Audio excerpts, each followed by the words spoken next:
So who gets a copy? Your healthcare agent, obviously. All three of those healthcare agents need to get a copy. Your doctor gets a copy. The healthcare system, a lot of people say, well, I don't have a particular doctor. I go to Kaiser, for example. Well, Kaiser has a wonderful mechanism where they can take in your document and file it within their system. Family, friends, anyone you've spoken to about what it is that you want, even your next door neighbor, if they're the person who's going to come to you and help you when you go to the emergency room, they need a copy, and you need to have talked to them about this. So it's important that you get this disseminated out to all the right people. I do mention your attorney. Now, it's good for them to have this on file.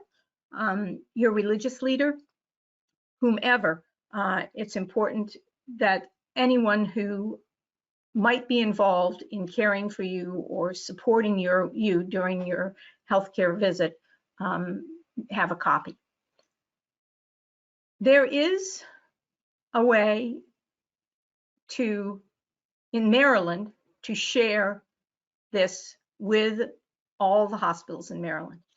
I hope I don't take too long explaining this, but our goal in healthcare is eventually to have it so that a doctor sitting in a hospital when you're admitted can key in to your name and up comes M. Jane Markley, and there's my advanced care directive.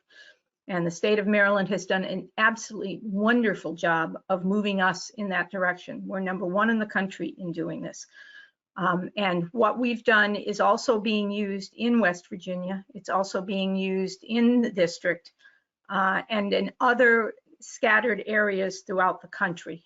It's into like 17 states now. It all depends on those jurisdictions' willingness to participate in the process. So it utilizes MyDirectives as the tool to get the information to our hospitals. And that doesn't mean you have to fill out a MyDirectives document. If you fill out a MyDirectives document and you have an address in Maryland, it's automatically going to be uploaded into the system. Perfect. If you use a 5 wishes or a state document, then all you have to do is go into MyDirectives and upload your document into MyDirectives, and then it will automatically go to the system. And that system's name is CRISP, Chesapeake Regional Information Systems Portal for Patients. Yes, it's a hugely long name, but that's why we call it CRISP.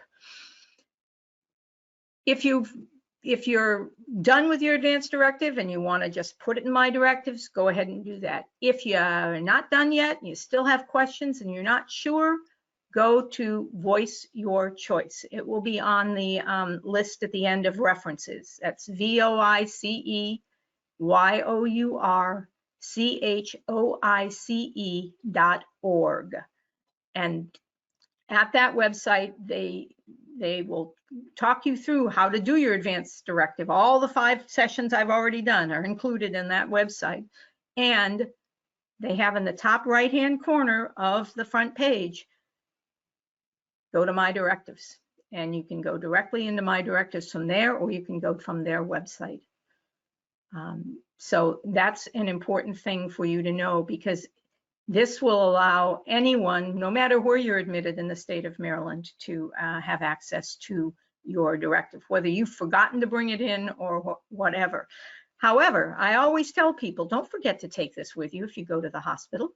My husband's going in for surgery tomorrow, and his advanced directive is suitably collected with all of his paperwork to go into the hospital with him tomorrow. I highly recommend that everybody have what's called a hospital go bag. The older you get, the more this becomes a reality. You know, if you've been seen by a bunch of different doctors, it's really, really helpful. It would include such things as a list of your medications that you're on, your most recent EKG, if you have an EKG, who your doctors are, who's been seeing you, what your diagnoses are, what medical diagnoses do you have. When someone arrives in the emergency room totally cold, just a human being arrives, the ER has no idea what you're on, what your background is, and people forget things. And so if you've got it all in a little folder that just goes with you to the hospital, and we call it a go bag because sometimes people actually have bags. They've got leather bags that they put by the front door, and so that they're available and ready to go with them when they go to the hospital. So that would be another place for your advanced directive to be filed. And then I've always told people, don't put your advanced directive in a lockbox because nobody opens that till after you're dead, and that isn't going to be very helpful. If you have to put it in a box, put it in the glove box of your car. Again, you may end up in a motor vehicle accident and go to a hospital. Again, you don't have anything with you, but the EMTs will definitely look into your glove box to see if there's anything there. And if it's there, it can make a huge difference in the care that you receive when you get to the hospital.